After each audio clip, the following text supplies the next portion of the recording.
So CF3D is a system, a method of creating parts uniquely by laying down fibers with wet resin that impregnates the fiber and is snap cured.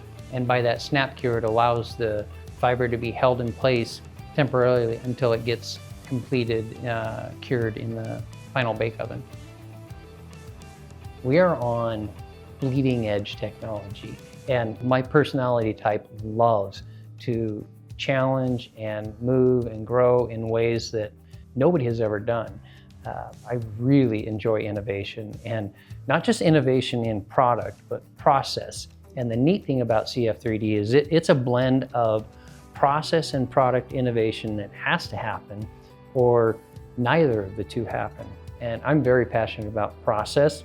As an industrial engineer, I love how things start from raw material and go all the way to the end. But in order to make that happen in this scenario, we have to have the FEA, the engineering, the structural analysis all come together all at once. And it's neat to see everybody solving problems like this. It's never been done before, so put my name on that? Heck yeah.